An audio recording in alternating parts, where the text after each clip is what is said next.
অস্তবেলিৰ শেষ পোহৰে কৈছিলে মোক কথাটি, কোনো সীমা নাই, কোনো শেষ নাই, উৰুঙা হ'ব যে প্ৰজাতি।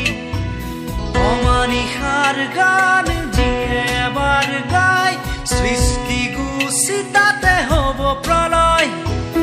অগ্নিবীণাৰ টান উঠিবই, ত্ৰস্ত হ'ব এই দিগবলয়। প্ৰভাতী পক্ষীৰ আজি দেউকানা